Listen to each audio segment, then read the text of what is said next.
Yeah, I've got it made. Marrying into money. You can keep struggling in your poor life, James said with a sneer and a smirk. He threw these mean words at me just as I was relaxing in the hotel lobby. James's loud voice made me feel bad. I wondered where he had met his new wife, who happened to be the daughter of the president of Richard Enterprises. James seemed proud and childish to me, laughing like a middle-aged man. When I heard Richard Enterprises, it sounded familiar.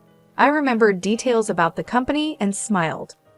Meanwhile, James was happy, but I struggled to hold back a laugh. My name is Linda, and I'm 37 years old. I live with my husband James. I work in my family's real estate business, mostly doing administrative tasks. My father is the president and manages the key strategies.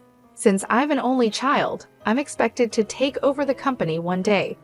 I feel the pressure of becoming the president, but I've been careful not to talk too much about our family business with James.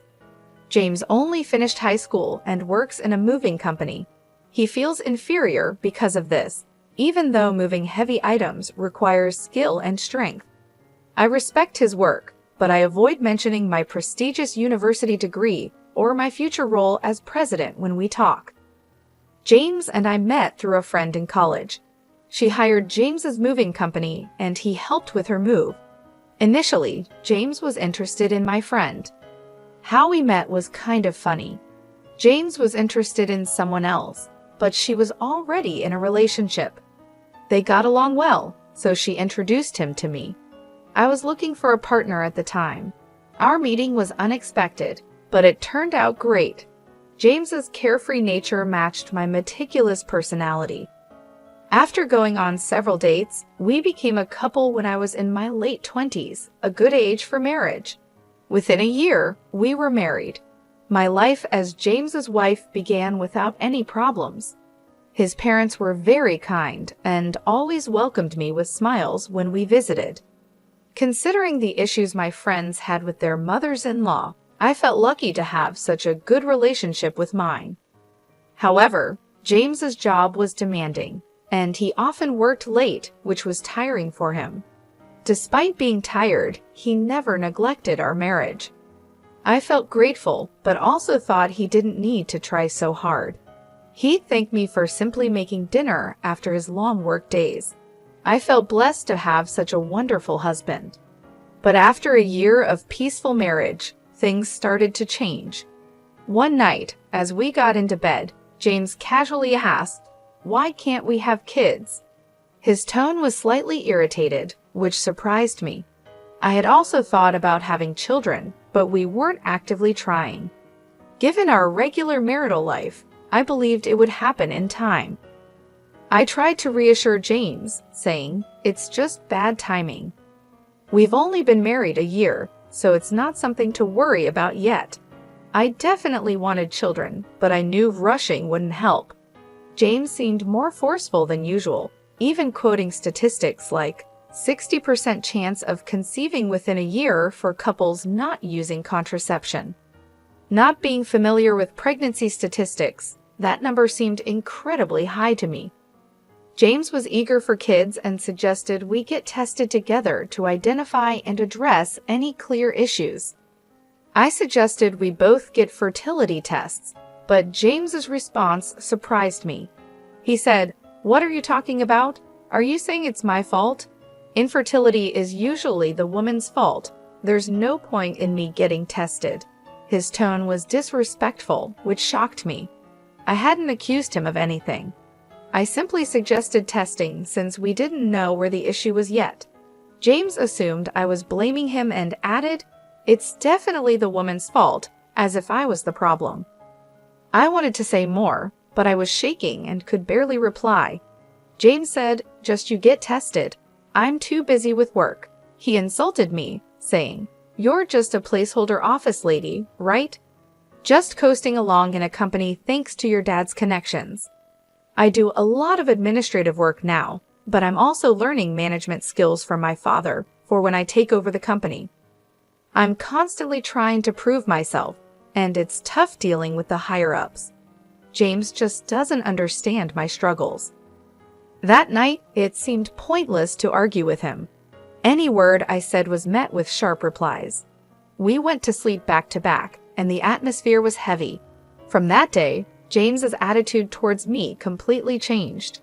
One evening, after a late talk with my father about the future, I came home to find James berating me for not having dinner ready.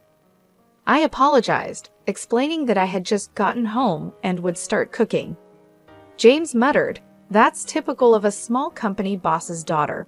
He didn't know, but my father's real estate company was not small at all, with hundreds of employees. But I knew arguing this point was meaningless.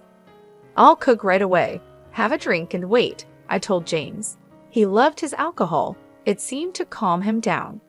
Relying on alcohol to maintain our relationship made me sad. I hated being scolded by him. If alcohol could make him feel better even a bit, then it was worth it. The next morning, James's mood hadn't improved. "Make sure dinner's ready when I get home," he spat as he left. I sighed, thinking about my plans for the day. I had taken the day off to visit the gynecologist for fertility testing, as previously mentioned by James. Although I was the one who initially suggested the testing, the fact that only I was undergoing it while James refused was something I found hard to accept. But complaining wouldn't change anything. If the issue was with me, I needed to start infertility treatment promptly. James had been wanting kids, and I too hoped for a child soon. I knew fertility rates differ between the 30s and 40s, so sooner was better for treatment. The clinic was busier than expected, and I was called in for examination an hour after registration. After undergoing a physical examination and blood tests, I was told that the results would be available during my next visit. It would be a shock if the issue was with me, but I was prepared for any necessary steps, no matter the outcome. I resolved not to lose heart. I went for the fertility test today. I told James when he came home from work, Figures. If the problem's with you, testing's the right thing to do. Let me know the results as soon as you get them," he replied. James's belief that I was the cause of our infertility frustrated me. The fertility testing required much time and effort. A bit of understanding from him would have been welcome. 6 years passed, and I turned 37. Though we continued our efforts to conceive, we remained childless, and James seemed to have given up on having a child with me. His late nights increased, and sometimes he didn't come home at all. When asked, he said he was out drinking with colleagues, then singing karaoke till morning. His behavior was more akin to a college student's, deeply exasperating me. My work had become busier, and the thought of starting a family was pushed aside. But James's recent actions were too much. His lack of concern for our home life was clear. One day, after James went out on his day off, I noticed he left his smartphone in the living room. He forgot to take it with him, so I picked it up to take it to his room. His phone rang, showing the name Sandra on the caller ID. Assuming it was a work contact, I answered to inform them that James had forgotten his phone at home. "Hey James, you're late. I've been waiting for 50 minutes. Where are you? If you don't hurry, we'll miss the park opening," said a flirty voice on the phone. The word date made me catch my breath. I quickly ended the call. Who was this woman? She mentioned a date, so she likely wasn't a colleague. He's cheating on me, I realized, holding undeniable proof of James's infidelity. I clenched his phone tightly. Sandra had said it was a long-awaited date, indicating a long-term affair. I trembled with indescribable anger. While I was struggling with infertility, James was carelessly cheating on me. His recent distance now made sense. He no longer needed me. Unforgivable. Determined to make James pay, I started collecting evidence of his infidelity. It wasn't hard to gather proof. First, I easily unlocked his smartphone using his birth date. The call history was filled with Sandra's name. When I opened the messaging app, I found numerous messages between James and Sandra, filled with embarrassingly affectionate words that made me feel nauseated. I took photos of this evidence with my phone. After placing James's phone back in his room, I spent the day as if nothing happened. After a month of a strange marriage, my father, the company president, summoned me to his office. "I have something important to discuss with you," he said gravely. Shocked by his words, I couldn't believe what I heard. "Is that true?" I asked. "Yes, so I'm counting on you," he replied. Disturbed, I returned to my office, barely concentrating on work. That evening, James suggested we separate. Having found evidence of his affair, I had been contemplating when to bring up divorce, but him initiating it saved me the hassle. "Yes, let's divorce," I said. James seemed surprised. Perhaps he was happy about being able to be with his mistress, a woman named Sandra. His face was filled with an unmistakable joy that I found irritating. Despite my irritation with James's expression, I signed the divorce papers he offered. "I can file these tomorrow." "I'll be leaving this house," he said. "Okay, are you sure about the mortgage?" I asked casually. "Oh yes, I'm fine," James replied. James's job was demanding but not high-paying. I doubted he could handle a mortgage alone. But since he initiated the divorce and was the one cheating, I felt no obligation to help. I packed and left the house 3 days later, moving back to my parents' house nearby. My parents initially seemed concerned when I told them about my divorce, but when I explained that James had cheated on me, they became furious. They repeatedly reassured me that it was the right decision to part ways with such a man. I threw myself into work, trying to forget about James. Before I realized it, a year had flown by. I was so engrossed in my work that I lost sight of everything else. One day, while relaxing in the living room, my dad approached me. "Why don't you take a break and go on a trip? It's going to get busy starting next month," he said. I guess he thought I'd been working too hard and needed a distraction. Indeed, I had been overwhelmed with various things lately and felt mentally exhausted. Thinking a little trip wouldn't hurt, I took up Dad's suggestion and decided to travel to the Northeast. It was my first solo trip, and I was both nervous and excited. The air in the Northeast was crisp and seemed to cleanse my weary soul. Interacting with the locals who helped me navigate and chatting with the owner of a bar, I found everyone to be incredibly kind, which gradually healed my spirit. I had booked a hotel in Portland, the most famous and largest around here, thinking, why not enjoy the trip to the fullest? After checking in, I relaxed in the lobby with a welcome drink. The fatigue from the journey seemed to melt away. Feeling utterly comfortable, I jokingly considered moving to Portland. A familiar voice called out, "Hey, what are you doing here?" I turned around, startled by the unmistakable voice of my ex-husband, James, who was entering the lobby with 2 large suitcases and a young woman. She appeared to be in her early 20s, with flawless skin, bold makeup, and striking red nails. Despite the chilly northeast weather, she was wearing a short skirt with bare legs. Startled, I stared at James and the woman. "Why are you here, and who is she?" I blurted out, even though I didn't really want to know. "Oh, let me introduce you. This is Sandra, my new wife. We're on our honeymoon. Guess what? She's a wealthy businessman's daughter," James said, his tone full of happiness. He volunteered information I hadn't asked for, but Sandra was the name of the person on the phone. Disgusted that he was with such a young girl, I felt a surge of discomfort. "You're on a solo trip here? That's pathetic," James sneered, despite being the one who cheated and initiated our divorce. Sandra, too, was looking at me, her eyes narrowed with amusement. "Hey James, is this your ex-wife? She looks old." "Hurry up with the check-in," she said in a catty tone. I glared at Sandra and James, nonchalantly wrapping an arm around her waist, responded, "Yeah, I'm set for life, marrying into money. You can keep struggling in your poor life." James smirked condescendingly, throwing demeaning words my way. His high-pitched voice echoed through the hotel lobby, disrupting the elegant atmosphere I was enjoying and leaving me feeling upset. But his mention of marrying a businessman's daughter made me wonder where he had met someone like that. "Yeah, Sandra is the daughter of Richard Enterprises," James proudly exclaimed. I thought it sounded familiar somehow. Oh, right, that company, I said after a moment, recalling what Richard Enterprises was. James's face lit up with pride. Impressive, huh? He exclaimed. But inside, I was holding back laughter. Come on, you know this company. Her family's loaded, and they even paid off the mortgage on that house quickly. Thanks for divorcing me so easily, Linda, James said sarcastically, but it didn't bother me at all. Yeah, I know them. They're in the biggest building downtown, right?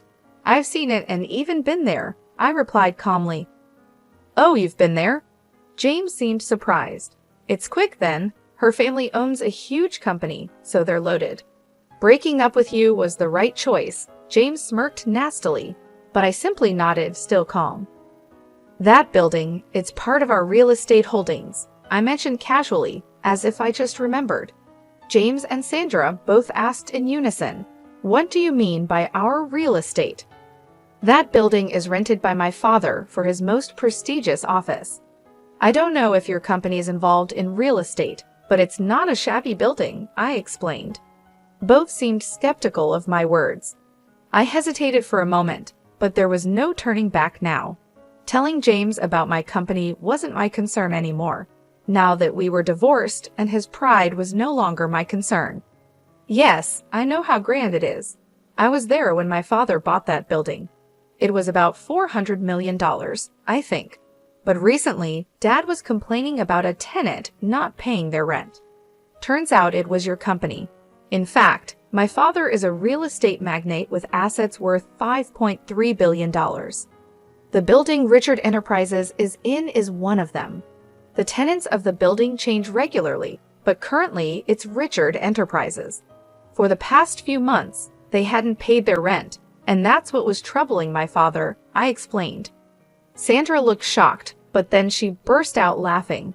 That can't be true. Our company's doing great. We can surely pay the rent. I'm not falling for such a lame lie to drive a wedge between James and me, she said in a shrill voice. I let out a deep sigh. It seemed like a reasonable conversation with this woman was impossible. Pulling out my smartphone, I decided to call my dad. Dad, I'm here with the daughter of Richard Enterprises. Can you send me a photo of the reminder notice for the rent? I quickly relayed my request, and Dad sent a photo of the rent reminder notice for Richard Enterprises. Showing it to James and Sandra, I doubted they could suspect it was a fake, given the speed. See, you can tell, right? 4 months of unpaid rent. If you don't pay soon, we might have to sue. What are you going to do? At the mention of a lawsuit, James and Sandra's faces turned pale. Come to think of it, Dad has been really on edge lately, yelling about sales and firing a lot of employees, Sandra mumbled, sounding unsure. Seeing her, James shouted in despair, Lies. You're just trying to trick us and tear Sandra and me apart, aren't you? You're still that kind of person, trying to get back at me for remarrying. Your tactics are dirty. Startled by James's loud voice, I took a step back. Dirty tactics, huh? I recalled all the heartless words James had hurled at me during our marriage. Then I readied myself, determined to confront James, who was now gloating about marrying Sandra, a wealthy businessman's daughter. I readied myself to tell him the truth. What are you even saying? Do you really think I still have feelings for you? How foolish. I've long been fed up with a man like you. In fact, I've been feeling sorry for Sandra, who got caught up with you. Did you marry her just for her money? You married me for shallow reasons too, like wanting to get married quickly or wanting kids. And who was it that left me when he found out we couldn't have kids? Who insulted me, calling me useless for being infertile? You're to blame for all of it, yet you think I still like you? You must be out of your mind, I said, feeling a wave of relief as I unleashed my pent-up frustrations on James. James, on the other hand, seemed infuriated, trembling with anger. You're just an arrogant old hag. You probably can't even get married or have kids anymore. Sandra and I were planning to have fun making a baby after this trip, and now you're accusing Richard Enterprises of not paying rent. Panicked upon realizing the poor performance of Richard Enterprises, James was desperate to blame all his misfortunes on me. I decided to deliver the final blow to James, saying, "Oh, I didn't mention it, but I'm 6 months pregnant. I'm in the stable phase of my pregnancy, so Dad suggested I take this trip to relax. Of course, I have my doctor's permission." That's right. After divorcing James, I found a new love. He was my boss at work, a subordinate of my father. He supported me mentally when I was struggling and encouraged me. He also supported me fully at work and was in favor of me becoming the next CEO. I found out I was pregnant with his child just 4 months ago. Knowing about the baby, I immediately married him. It was a quick marriage, but the company celebrated it grandly. My pregnancy was going smoothly, and encouraged by my father and husband, I embarked on this trip. Just before breaking up with James, my father had told me he was retiring as CEO next month. He decided to retire after being diagnosed with diabetes and thinking it was time to step down. Therefore, I would inherit my father's assets. This made it easier for me to accept the divorce from James. Even without James, I knew I could live a full life. The word pregnant slipped effortlessly from my lips, leaving James shouting, "What? You're pregnant? So were you using birth control when we were married? What's going on?" James stomped his feet in complete confusion. "Birth control? I never did that. Remember, I told you I had infertility tests at the clinic, and they found no issues. So the problem was with you," I told James bluntly. His face twisted visibly. "Does that mean Sandra and I can't have kids? Why did I divorce you and marry Sandra?" James muttered to himself, shoulders slumped into feet. "What do you mean, why? I feel betrayed knowing you're infertile," Sandra snapped, angry at James's selfish reasoning. Realizing I couldn't bother with them anymore, I said my final words. "That's why from now on, please don't involve yourself with me and Sandra. I have nothing more to say regarding the rent for Richard Enterprises. I won't back down until it's fully paid. If you plan to continue renting that building, please pay the overdue rent soon. Otherwise, we'll have to take legal action. I have nothing more to say to you two, so goodbye." I left James and Sandra arguing and confidently walked back to my hotel room. After returning from my trip, my husband greeted me with a smile, saying, "Welcome back. Sorry I couldn't help around the house. Was everything okay?" "Of course, it was fine. I'm glad you got to relax," I replied. "Thank you." My husband smiled warmly at me, and I felt a great sense of relief. Since marrying my current husband, I've been reassured every day, completely forgetting about James. Since that trip, I haven't met James. The following is what I heard through my father's contacts. After that incident, James and Sandra's fights became incessant. Despite thinking he was marrying a wealthy heiress, James discovered Richard Enterprises was in deep debt. Coincidentally, news was all over TV about a Richard Enterprises employee embezzling millions of dollars from clients. Sandra's father knew about the fraud, but tried to cover it up for the company's reputation. However, once the scandal became public, Richard Enterprises' stock plummeted. Having lost its credibility, the company saw a mass exodus of employees. In such a state, they couldn't possibly pay the rent, so my father was taking legal action against Richard Enterprises. The future of the company looked bleak, as it was entirely Richard Enterprises' fault. James, having lost a fortune he thought was within his grasp, was furiously blaming everyone but himself. Thinking he could ride on the coattails of a wealthy heiress was overly optimistic of James. Sandra, realizing James was infertile, accused him of marriage fraud. After our hotel encounter, I had a lawyer demand compensation from James for his infidelity, leaving both him and Sandra in debt. I heard that James and Sandra ended up arguing every time they saw each other, and they finally got divorced recently. Then, unbelievably, James called me after divorcing Sandra. "Linda, please marry me again. I have debts other than the alimony. Sandra made me buy everything she wanted and then left without paying a dime. You're the only one I can rely on. I'll do anything for you. Please forgive me. James's pleas sounded like a beggar, so pitiful that they almost made me sick. His unchanged attitude of marrying for money was just appalling. No, I have no desire to be involved with you ever again. I'm going to be happy with my husband and our child, so please don't contact me again. Goodbye, I said calmly, and then immediately had his phone number blocked.